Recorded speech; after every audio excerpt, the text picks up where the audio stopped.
November 30, 2025, last day of November of this year. So, sa umaga pong ito, nagpapasalamat tayo sa mahal na Panginoong Hesukristo na naririto muli tayo para sa panibagong vlog at video para po sa inyo. Ang topic po natin ngayon ay talagang very exciting sapagkat sa pagsulpot ng maraming technologies like AI at meron pa raw pong isang technology na lilitaw, no? At ito raw po ay mas lalong magiging kapaki-pakinabang pagdating ng halimaw. Okay? Ano man po yan, hindi na po natin naabutan ng mga yan sapagkat dadagitin na tayo ng mahal na Panginoong Hesukristo. Okay? So, may mga Bibles po ba kayo? If you have your Bibles with you, kindly open it with me sa Revelation chapter 13 o itong Bible natin ngayon ay Tagalog, so Pahayag Kabanata 13, no? Dito, alam naman natin ay patungkol sa isang halimaw na lilitaw sa buong mundo na kung tawagin ay ang Antikristo. So, kung nakaredy na po kayo, nakaredy na po tayo, let's proceed. I'm opening it right now. Okay. Mahirap yatang buksan eh. Ayun. So, ang babasahin lang po natin, yung concentrate po tayo dun sa Revelation chapter 13. Mag-uumpisa po ako sa 3, no? Hindi po natin mababasa lahat. Limitado lang po si TikTok ng 10 minuto for us. Pero enough na rin po para makagawa tayo ng isang magandang video tungkol po dito, no? So, ang Pahayag Kabanata 13. Okay, babasahin muna natin 3 hanggang 5 yung verses. Ito po yung Bible. Ayan, ganyan na. Mano no? Ayan. Ang isa sa mga ulo ng halimaw ay parang may sugat na nakamamatay. Ngunit ito'y gumaling. Namangha ang buong daigdig sa nangyaring ito at nagsisunod sila sa halimaw.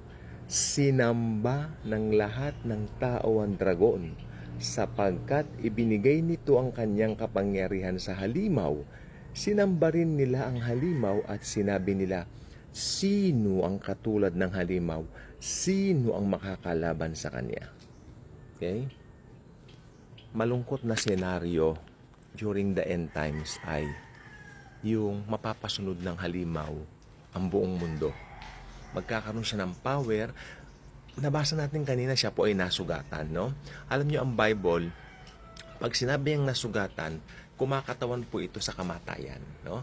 Namatay ang halimaw o itong Antikristo, namatay po siya. Subalit dahil sa mirakulo na gagawin ni Satanas, no, sa pamamagitan ng halimaw, mabubuhay po yung halimaw. Pero alam niyo po pagkabuhay ng halimaw, hindi na po yun yung Antikristo. Yun na po si Satanas. Many scholars truly believe that, including me, na si Satan na po yun. Kasi si Satan, ever since, pangarap niyang masamba siya ng buong mundo. At sabi pa ng person ng Bible, alam ni Satanas na yung panahon niya nabibilang na eh. So talagang gagawa siya ng paraan. Alam niya na talagang maikli na lang yung panahon niya, kaya gagawa siya ng paraan para masamba siya. Hindi nga lang po direkta kasi mahahalata. Kaya gumamit siya ng kanyang puppet, the Antichrist. Ito po yung Antikristo. Ang Bible po ay precise at very specific po dito. Ito po ay isang doktrina ng Biblia na ever since noong pang mga nakaraang siglo, pinag-uusapan na. Meron nga lang pong iba-ibang mga views regarding eschatology. Views matters, you know what? But kung titignan po natin, iisa lang po talaga yung banggit po dito. May lilitaw na halimaw.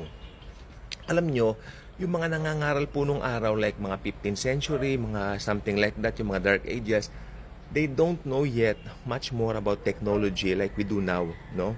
Kaya, syempre, actually, sabi po nila, hindi lang daw po approaching eh. Talagang nandito na raw po tayo. So, anytime, malapit na raw mag-second coming. Tandaan po ninyo, punong-puno po ng senyales o signs ang second coming. While ang rapture, wala po siyang senyales. Kaya sabi ko nga po kahapon, kung malapit na pong mag-second coming at nakikita na po ng maraming Bible scholars na malapit ng second coming, mas malapit na po ang rapture sapagkat ang rapture ay isang mystery na kay Pablo lang po ibinigay. Actually, pati ang pagiging mga Kristiyano natin, misteryo po yan kasi tayo po, sabi niya, ang misteryo ay ang mga Gentiles ay maikonek sa Diyos, makasama sa paghahari ng Diyos. No? Kaya ito po napakaganda. Tandaan niyo po, huminto ang orasan sa mga Hudyo nang i-reject nila ang Diyos na nagkatawang tao na si Jesus. Subalit tapat ang Panginoon sa kanyang mga pangako, kaya marerestore pong muli, no? Yung orasan sa kanila, at mangyayari lang po na marerestore ang orasan sa kanila kapag ka nag-rapture na. Kaya ang rapture of the church is an imminent event without any signs. Okay? At pag nag-rapture na po, higit pa dyan sa nakikita niyo sa litrato ang mangyayari. Yes, lalabas ang Antikristo, maamong tupa. Kasi alam niyo, pag nag-rapture, yung mga tao takot na takot.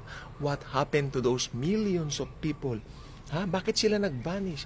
Bakit nawala ng ganun-ganun na lang? Okay, so wala silang sagot. I mean, they are asking questions. Too many questions in mind. But, merong isang lalabas sa senaryo. Punong-puno ng mga sagot. Wala ka pang tanong, may sagot na. Ito nga po ay ang halimaw o ang Antikristo. Kaya ayon po sa nabasa natin kanina, since ang halimaw na ito nagpakita na ng maraming kagilagilalas na bagay, nagpakita ng mga bagay na nakita ng mga tao na nasosolve na yung mga bagay-bagay na nahihirapan sila. Kaya nung sabihin na natin na baril ang halimaw na ito o ang Antikristo ito, mamamatay po siya. At siya po ay ibuburol. Habang nakaburol siya, no? Siyempre, high-tech na po noon. Naka-live yan sa Facebook, sa YouTube, naka-live, no? Lahat na ng platforms kamo naka-live siya. After 3 days, mabubuhay po siya. At makikita yan, masasaksiyan ng buong mundo. Hindi po ko nagsabi niya ng Bible po, no? Kaya pag nabuhay siya, that's it. That's it. He can require anything.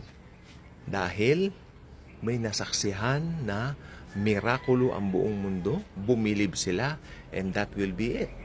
Magre-require siya na lahat ay matatakan ng kanyang tatak 666. Those who refuse, pag may refusal, pahahanap niya, papapatay niya. Pero good news dun sa mga nag-refuse, sapagkat sila po ay tatawagin mga tribulation saints. Sapagkat yung mga magre-refuse ay ang makakakilala ng salita ng Diyos. Makikilala nila sa Biblia na si Jesus lang ang tanging daan, katotohanan at ang buhay. And from there, they will reject anything coming from the Antichrist at hindi sila susunod. Magtatago po sila kung saan-saan. Pero kapag ka naabutan sila, magpapapugot po sila. And I believe yung mga ibang mga nakakilala sa Panginoon, kusang loob na po sila magpapapugot. Dahil yung courage ay galing po sa Diyos, hindi na po sa kanila.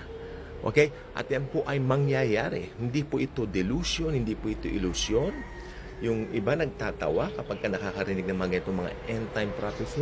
Okay, another end-time prophecy ka pa ng iba. Okay, another. Yes, another. At araw-araw, hanggang hindi nagra-rapture, gagawa tayo ng mga video gaya po nito. Para ma-remind ang buong mundo na there will come a day na magbabanish lahat ng mga Kristiyano. Millions of people will be banished. Millions will be gone in an instant, in a twinkling of an eye. Mangyayari at mangyayari yan. Sinabi ko ba? Dahil ako ba ang nagsabi? No. Dahil sinabi ng aklat na ito, ang banal na kasulatan ng Biblia. Di po ako nagsabi ng Biblia. Okay?